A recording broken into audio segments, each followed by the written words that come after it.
ప్రియమైన వాళ్ళరా,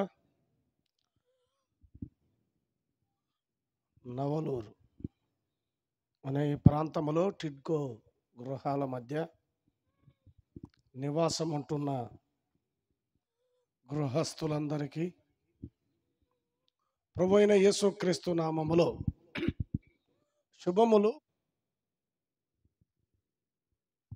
తెలియజేస్తున్నానండి. ప్రభు మహాకృపను బట్టి సాక్ష్యాన్ని చెప్పడానికి ఆయన ఇచ్చిన అవకాశంకై ప్రభువుకే స్తుతులు స్తోత్రములు చెల్లిస్తున్నాను.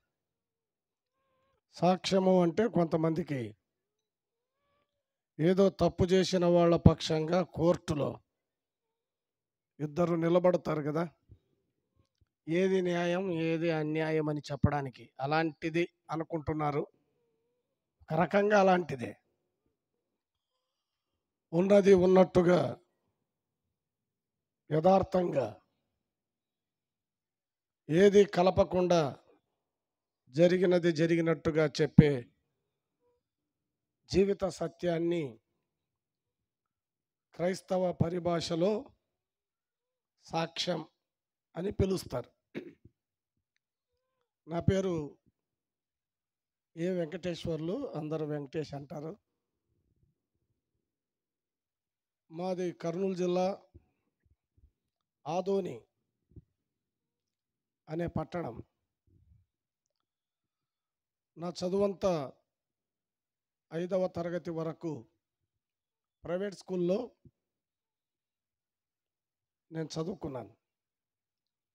6 నుండి 10 వరకు మా తల్లిదండ్రులు పట్టణంలో ఉంటే చెడిపోతాడని బస్సు కూడా లేని గ్రామంలో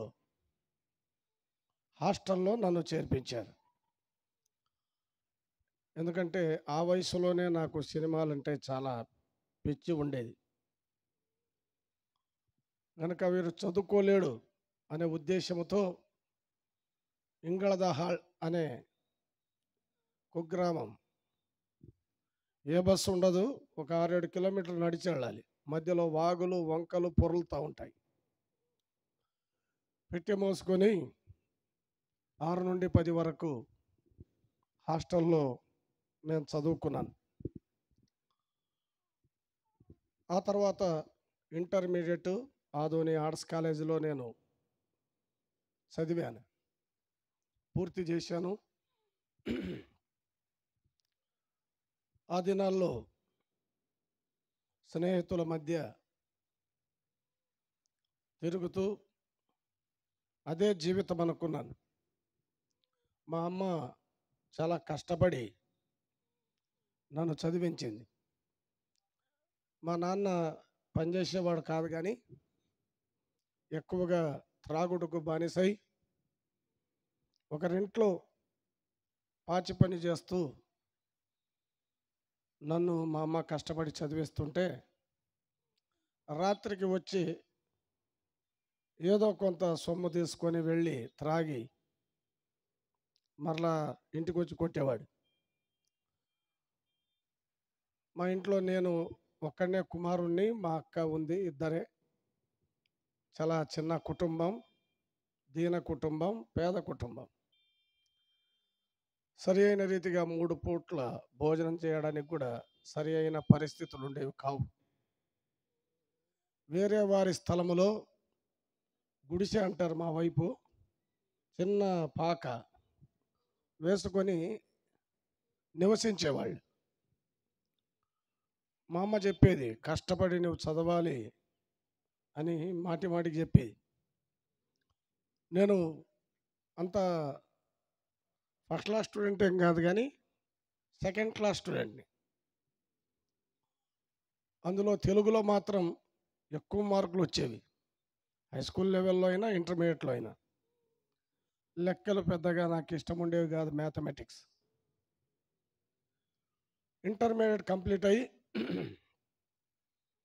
నేను శ్రీశైలం జిఎంఆర్ పాలిటెక్నిక్లో డిప్లొమా మెకానికల్ ఇంజనీరింగ్ చదివాను. పిల్లరా, అక్కడ ఇంచుమించుగా 400, 500 మంది విద్యార్థులు ఉండేవాళ్ళు. రకరకాల బ్రాంచెస్‌లో చదువుకునేవాళ్ళు. అక్కడ కూడా స్నేహితులు, సినిమాలు, రకరకాల వ్యాపకాలు, వ్యసనాలు ఉండేవి. కంప్లీట్ చేశాను 92లో. నిరుద్యోగ ఆదోన్లో చిన్న చిన్న ఫ్యాక్టరీలో పనిచేస్తున్నాను కానీ నిలకడ లేదు. నిరుద్యోగిగా ఉన్నాను. నాకు భక్తి ఎక్కువ. నెమ్మది ఉండేది కాదు. ఎప్పుడు మా తల్లిదండ్రులు గొడవ పడేవారు. అందుకే స్నేహితులను నమ్ముకున్నాను. సినిమాలు వరుసగా చూసేవాడిని. ఇంటికి పోతే నెమ్మది ఉండేది కాదు, ఆనందం ఉండేది కాదు, చాలా బాధ. గనుక బయట గడిపేస్తే సరిపోతుంది అనుకునేవాడిని. అలా ఉండేది జీవితం. అయితే డిప్లొమా కంప్లీట్ చేశాను. ఇంచుమించుగా డిస్టింక్షన్స్ మార్క్స్ ఉన్నాయి. ఖాళీగా తిరుగుతున్నాను. మా ఇంటి ఎదురుగే ఒక చర్చి ఉండేది, సియోను ప్రార్థన మందిరం, ఇప్పటికీ ఉంది. ఒకరోజు నేను ఖాళీగా కూర్చున్నాను. లోపల యవనస్తుల కూడిక జరుగుతూ ఉంది. నాకు చర్చి అన్న, పాస్టర్స్ అన్న ఇష్టం ఉండేది కాదు. వారు ఆరాధన పాటలు పాడుతుంటే నేను ఇంట్లో ఉండి మా రేడియోలో కడప స్టేషన్ నుండి మీరు కోరిన పాటలు వచ్చేవి. ఆ పాటలు పెట్టుకొని వినేవాడిని. చాలా సౌండ్ ఎక్కువ పెట్టేవాడిని. వాళ్ళు పెద్దలందరూ వచ్చి ఇంటి ముందు నిలబడేవారు చాలా దీనంగా. నాకే కొంచెం బాధ అయ్యేది. అయ్యా బాబు, ఏమనుకోవద్దు, ఆరాధన జరుగుతుంది కదా, నీ పాటల సౌండ్ కొంచెం తగ్గించుకో అని అడిగేవాళ్ళు. నేను వేళాకోళంగా మాట్లాడేవాడిని. మీ పాటలు మేము వినవచ్చు, మా పాటలు మీరు వినకూడదా? ఈ పాటలు కూడా వినండి, బాగుంటుంది అనేవాళ్ళు. ఇక వాళ్ళు ఏం చెప్పాలో అర్థం కాక వెళ్ళిపోయేవాళ్ళు. అలా వ్యతిరేకంగా యేసుక్రీస్తుకు బద్ధ శత్రువుగా నేను ఉన్నాను. అయితే నాకు భక్తి ఎక్కువ. మా అమ్మ పేరు గంగమ్మ, మా నాన్న పేరు నాగప్ప. వారు కూడా పెద్దగా చదువుకోలేదు. ఎట్లయినా చదివించాలనే ఆశ మాత్రం మా అమ్మకు బలంగా ఉండేది. నేను కొంత చదువుకోగలిగాను. అయితే ఉద్యోగం లేదు, నిరుద్యోగిగా ఉన్నాను. చర్చిలో ఒక డాక్టర్ గారు, విజయ్ కుమార్ గారు అని, ఆయన డాక్టర్గా పనిచేస్తూ మిషనరీ హాస్పిటల్లో యవనస్తుల మధ్య కూడిక అక్కడ చర్చిలో జరిగించేవాడు. నేను చూస్తున్నాను, అంతేగాని వెళ్ళాలని కానీ వినాలని కానీ అలాంటి ఆశలేం నాకు ఉండేవి కాదు. ఒక చాలా పెద్ద ఆయన, వృద్ధుడు, బాబు ఏం పేరు నీ పేరు అన్నాడు. బయట కూర్చున్నాను. నా పేరు వెంకటేష్ అండి అన్నాడు. ఏం చేశారు అన్నాడు. నేను చదువుకున్నాను, డిప్లొమా. ప్రస్తుతానికి ఏం చేస్తున్నావు అంటే ఖాళీగా ఉన్నాను. ఖాళీగా ఉన్నావు కదా, వచ్చి డాక్టర్ గారు దేవుని వాక్యాన్ని చెప్తున్నారు, వచ్చి వినొచ్చు కదా అన్నాడు. నాకు కొంచెం మండింది. ఒక స్నేహితుడు కూడా ప్రతిసారి పిలిచేవాడు నన్ను. ఆయన పేరు ఈరన్న, ఇప్పుడు ఫిలిప్ అంటారు. ఆదంలో మంచి పరిచర్య చేస్తున్నాడు. ఒక వృద్ధాశ్రమాన్ని కూడా ఆయన నడుపుతున్నాడు. నన్ను పిలిచేవాడు స్నేహితుడు. వెంకటేష్, దేవుని వాక్యాన్ని వినొచ్చు కదా అని అడిగేవాడు. సరే, స్నేహితుడు కాబట్టి మొహమాటానికి ఏదో దాట వేసేవాడిని. చాలాసార్లు వచ్చేవాడు, పాపం తలుపు తట్టేవాడు. అక్కడ వస్తుండగానే చిక్కెవరా నాయన అంటే పారిపోన పెదనాయన అనే టైపు. నేను పారిపోయేవాడిని. తప్పించుకొని తిరుగువాడు ధన్యుడు సుమతిని. ఎవరికైనా ఎదురు మాట్లాడొచ్చు కానీ ఫ్రెండ్ కదా, ఫ్రెండ్కి ఏం చెప్పలేం అన్నట్టుగా తప్పించుకొని తిరిగేవాడిని. సరే, నన్ను పిలిచి అలిసిపోయాడు. నన్ను పిలవడం మానేశాడు.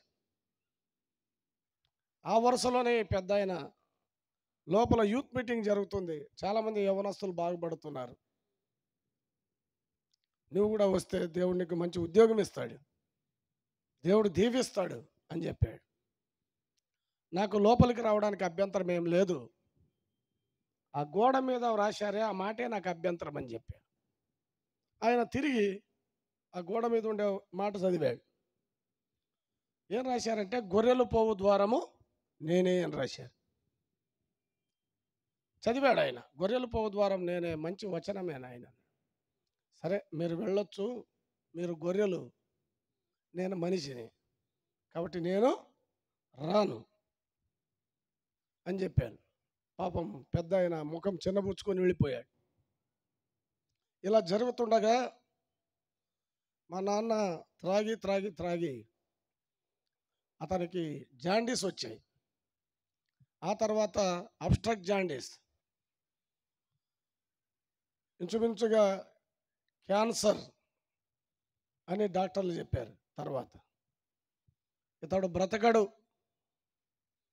ఎక్కడికి వెళ్ళినా బ్రతకడు అనే విషయం చెప్పారు. ఎలాంటి వాడైనా తండ్రి కనుక నాకు చాలా బాధ అయిపోయింది.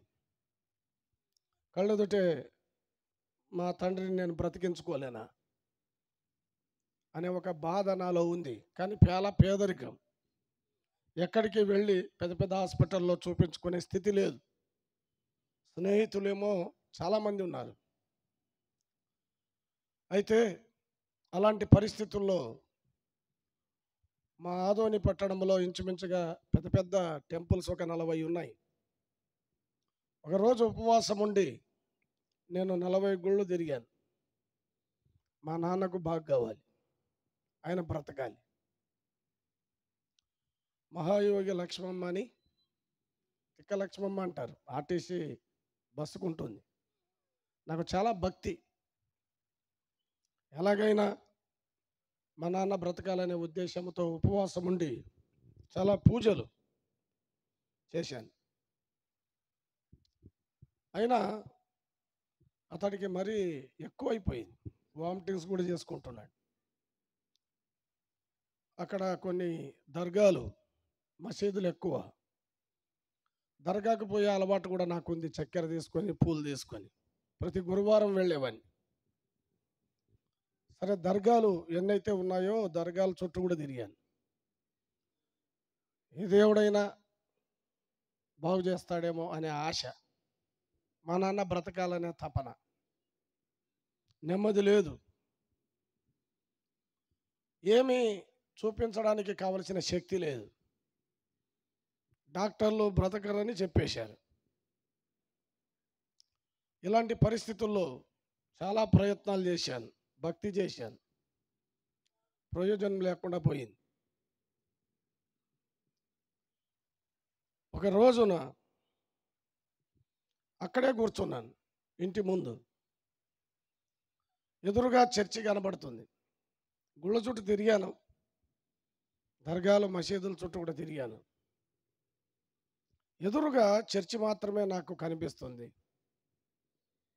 ఈయనేమైనా బాగు చేస్తాడా, కాపాడతాడా, రక్షిస్తాడా అనే ఒక ఆశ లోపల కలిగింది.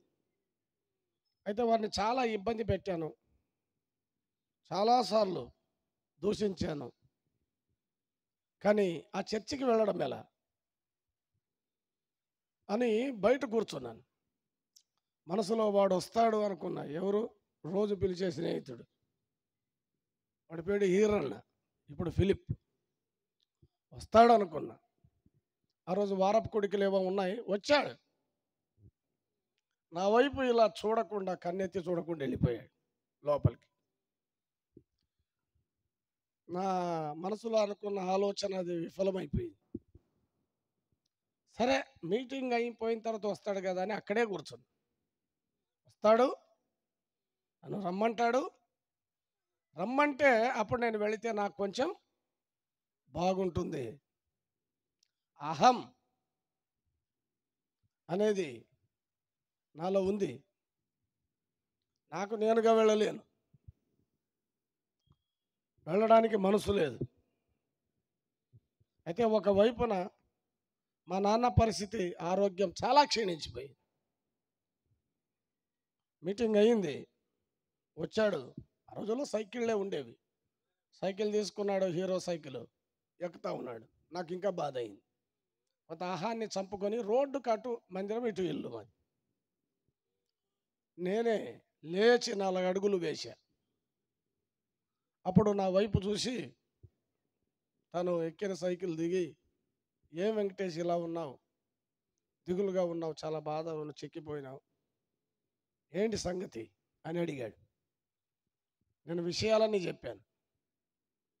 ఆదోని పట్టణంలో ఉండే నేను భక్తి చేసి ఆరాధించే దైవాలను నేను పూజించాను, ధ్యానం చేశాను. ఉపవాసం అంటే రోజంతా నేను తిరిగాను. చక్కెర తీసుకొని, పూలు తీసుకొని దర్గాల చుట్టూ కూడా తిరిగాను. అందులో ఒక దర్గా ఇటు వెళితే ఇటే రావాలి, వెనక్కి వీపు చూపించకూడదు. అదో విచిత్రమైన భక్తి. ఇలా వెళ్ళాలి, మరలా అలాగే రావాలి. కొంతమంది చెప్పారు అలా చెయ్యాలని, అలా చేశా. అగరొత్తుల పొడి ఉంటుంది, కాల్చిన బూడిద, దాన్ని కొంచెం తినాలని చెప్పారు, దాన్ని తిన్నా. ఇక్కడ పూసుకోవాలన్నారు, పూసుకున్నా. ఏమేమి చెయ్యాలో అన్నీ చేశాను. కానీ యేసుక్రీస్తు ప్రభువు అంటే నాకు సరిపోదు. మన మతం కన్నా మరొక మతమా, మన భక్తి కన్నా మరొక భక్తి. మనకి ఎన్ని పండుగలు ఉన్నాయి, పద్ధతులు ఉన్నాయి, సాంప్రదాయాలు ఉన్నాయి. వీటిని విడిచిపెట్టి మరొక దేవుణ్ణి నేను కొలవాలా? ఆ గర్వం, అహం అనేది నాలో బలంగా పనిచేసింది. కానీ ఆ రోజు ఎందుకో ఎట్లయినా చర్చికి వెళ్ళి ప్రార్థన చేయించుకోవాలనే కోరిక నాలో కలిగింది. సహోదరునితో అడిగాను, చెప్పాను. చెబితే మరి ఇప్పుడు ఏం చేయాలనుకుంటున్నావు అన్నాడు, నన్నే ప్రశ్నించాడు. ఏం లేదు, చర్చిలోకి వెళ్ళి ప్రార్థన చేసుకోవచ్చా అని అడిగాను. చర్చిలోకి వెళ్ళి ప్రార్థన చేసుకోవచ్చా అన్న. తప్పకుండా చేసుకోవచ్చు, వెళదాం అన్నాడు. నా చేయి పట్టుకున్నాడు, ఇద్దరు లోపలికి వెళ్ళాం. అందరూ ఇంకా అక్కడే ఉన్నారు, పెద్దలు, చర్చి వాళ్ళంతా మాట్లాడుకుంటున్నారు. వాళ్ళు మాట్లాడుకుంటున్నారు కానీ నన్ను చూస్తున్నారు. సరే, వాళ్ళ సంగతి ఎట్లున్నా లోపలికి వెళ్ళిపోదామని లోపలికి వెళ్ళి నేను మోకరించినప్పుడు నాకు ఊహ తెలిసినప్పటి నుండి ఆ రోజు వరకు నేను ఏ పాపాలు చేశానో, ఏ తప్పులు చేశానో, చిన్నవి పెద్దవి, అవి ఏవైనా. సినిమాలంటే నాకు ఇష్టం కాబట్టి దేవుడు కొన్ని సెకండ్లలో నా సినిమా నాకు చూపించాడు. కళ్ళెదుట కనబడుతున్నాయి, ఒక్కొక్కటి తల్లిదండ్రులకు వ్యతిరేకంగా, స్నేహితులకు వ్యతిరేకంగా, వీధులకు వ్యతిరేకంగా, చర్చి వాళ్ళకు వ్యతిరేకంగా నేనేమేం చేశాను, ఏమేం చూశాను, అవన్నీ వరుసగా ఒక సినిమా రీల్ మాదిరి నాకు కనబడ్డాయి. నాకెవరు చెప్పలేదు, నాకు నేనుగా మోకరించి హృదయపూర్వకంగా, ప్రభువా ఇవన్నీ నేనే చేశాను, ఈ తప్పులన్నీ నేను చేశాను, ఈ పాపాలన్నీ నేను చేశాను కదా. ఎన్నో దేవళాలు తిరిగా, ఎన్నో దర్గాలు తిరిగా. ఏదో కొంత ఏదో మనశ్శాంతి కలిగింది. కానీ ఇక్కడికి వచ్చినప్పుడు నా పాపాన్ని నువ్వు చూపించావు, నా జీవితాన్ని నాకు తెలియజేశావు. ఇలా తెలియజేసిన దేవుడు ఎవరు లేరు. నా పాపాన్ని నువ్వు నాకు చూపించావు, ఇవన్నీ నేనే చేశాను. నాకు తెలియకుండా నా పాపాలు క్షమించు అని కన్నీటితో నేను ప్రార్థన చేశాను. ప్రియులారా, ఒక్కసారిగా నా మీద ఏదో బరువు, ఒక రాతి గుండు వలె అది నా మీద నుండి దొర్లుకుంటూ వెళ్ళిపోయినట్టుగా నాకు అనిపించింది. హృదయం చాలా తేలికైపోయింది, నెమ్మది కలిగింది, ఎగిరి గంతులేద్దామనే సంతోషం వచ్చింది. యేసుక్రీస్తు ప్రభువును నమ్ముకుంటే ఏదేదో అనుకున్నాను, కానీ ఇంత తేలిక అవుతుంది, ఇలాంటి సంతోషం కలుగుతుంది, ఇలా నెమ్మది దొరుకుతుంది? నాకు అర్థం కాలేదే. పిల్లరా, ఆ రోజు నా హృదయం చాలా తేలికైంది, నెమ్మది అయింది, సంతోషం కలిగింది. ఆ తర్వాత మా నాన్న కోసం కూడా ప్రార్థన చేశారు. మేము బయటకు వచ్చాం. శనివారాలు యూత్ మీటింగ్ జరిగేది. ఆ యూత్ మీటింగ్లో డాక్టర్ గారు చక్కగా యవనస్తులకు మాట్లాడేవారు. ఆయన చాలా విషయాలు మాట్లాడుతూ, మీరు మీ పిల్లలకు మంచి పిల్లలుగా, మీ తల్లిదండ్రులకు మంచి పిల్లలుగా ఉన్నారా? రక్తం తాగే నల్లులుగా ఉన్నారా? విషపు బలులుగా ఉన్నారా అన్నాడు. ఒక్కసారిగా ఆ మాట నా గుండెను కొట్టినట్టు పిండినట్టు అయింది. నిజమే కదా. ఎంత కష్టపడి మా అమ్మ నన్ను చదివిస్తుంది, కానీ నేను విచ్చలవిడిగా తిరుగుతున్నాను. భారము బాధ్యత లేనివాడుగా ఉన్నా. తల్లిదండ్రులకు వ్యతిరేకంగా నేను జీవిస్తున్నా. నా జీవితం మా తల్లిదండ్రులకు ఇష్టంగా ఉందా? లేదు. నిజంగా విషపు బలిల, రక్తము తాగే నలిల నేనున్నాను అనే గ్రహింపు ఆ యవ్వన కాలంలో నాకు కలిగింది. చాలా సందేశాలు విన్నాను, నా జీవితం మారుతూ వచ్చింది. తర్వాత డాక్టర్ విజయ్ గారు ఎదురుగే మా ఇల్లు వచ్చి ప్రార్థన చేశాడు మా నాన్న కోసం. మా నాన్న కూడా స్వస్థపడ్డాడు, బాగుపడ్డాడు. ఆ తర్వాత చాలా సంవత్సరాలు బ్రతికాడు. ఆధారం ఏంటి మీ జీవనానికి అని అడిగాడు ఆయన. ఏం ఆధారం లేదు, నాకు ఏదైనా ఉద్యోగం ఇస్తే ఆధారం అని చెప్పాను. తప్పకుండా ప్రభు నీకు ఉద్యోగం ఇస్తాడని ప్రార్థించాడు. 20 రోజుల్లో అనూహ్యంగా 2-3 సార్లు ఇంటర్వ్యూ జరిగింది ఒక పోస్టుకు, చిత్తూరులో మ్యాథ్స్ ఇన్స్ట్రక్టర్గా. చాలామంది వచ్చారు అప్పుడు, కానీ ఏదో సమస్య వచ్చి అవి వాయిదా పడ్డాయి. అప్పుడు నేను పోలేదు, ఆర్ఆర్బి ఎగ్జామ్ రాస్తా. ఆ తర్వాత మరలా నాకు కార్డు వచ్చింది ఎంప్లాయ్మెంట్ నుండి. నేను అప్పుడు వెళ్ళాను, ఆ వచ్చిన వాళ్ళందరూ రాలేదు. ఎందుకంటే ఇవి ఎప్పుడు పోస్ట్ పోన్ అవుతుంటాయి, ఎందుకు వెళ్ళాలని వాళ్ళు రాలేదు. నేనే వెళ్ళాను. ట్రైన్కి వెళ్ళడానికి కూడా ఛార్జెస్ లేవు నాకు.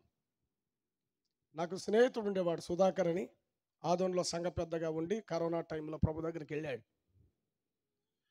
క్రైస్తవ స్నేహితుడు, మాతో పాటు సినిమాలు చూసేవాడు, మాతో పాటు తిరిగేవాడు. క్రైస్తవం అంటే ఇదే కదా అనుకున్నాను నేను. కానీ కొద్ది రోజుల ముందు అతడు మారాడు.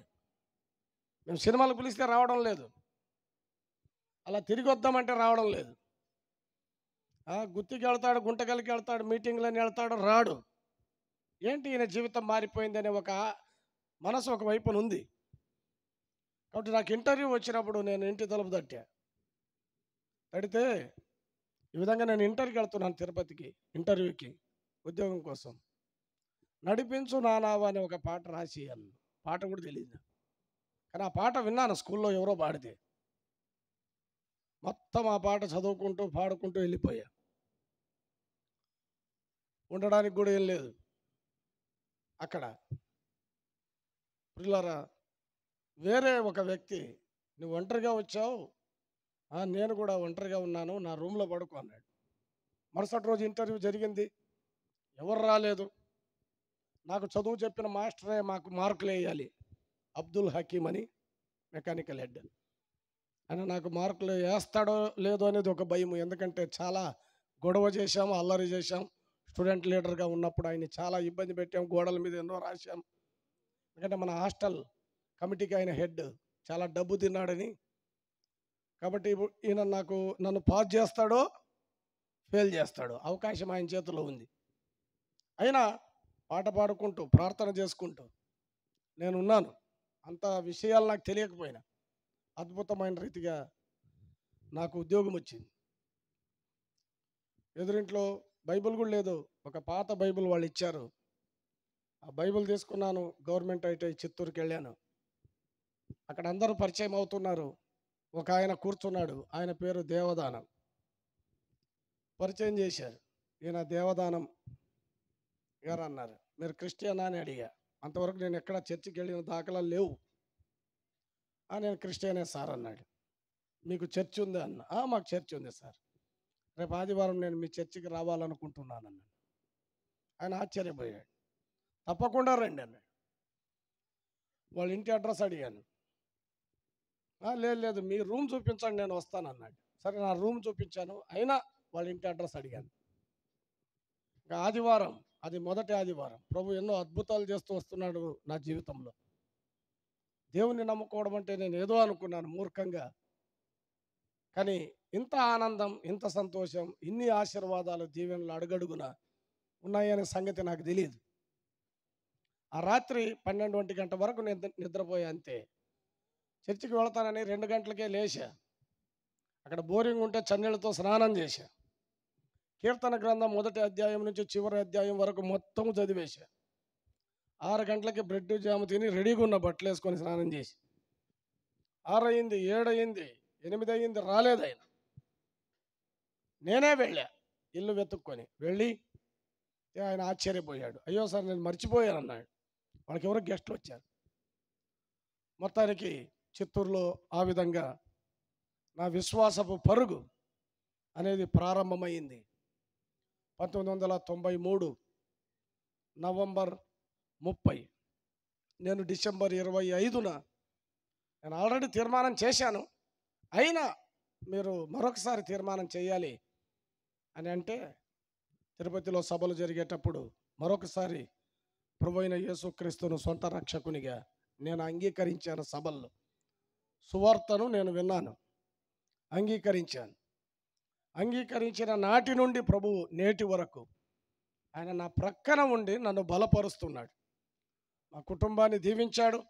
మాకు ఒక కుమారుడు, అబ్బాయి పేరు జోషి యనోష్, మా మిస్సెస్ పేరు రూప. చిత్తూరు జిల్లాలో చాలా సంఘాల మధ్య ప్రభు పని చేయడానికి, వాక్య పరిచర్య చేయడానికి ప్రభు సహాయం చేశాడు. ఆ సందర్భంలోనే మనసులో వాక్యం నేర్చుకోవాలనే తపన ఉండేది. 1.5 సంవత్సరానికే నాకు కడప ట్రాన్స్ఫర్ వచ్చింది. అక్కడ దైవజనులు శ్యాంబాబు గారి ద్వారా ఎన్నో సత్యాలు, ఎన్నో సంగతులు, వారి మాదిరి నేను నేర్చుకోగలిగాను.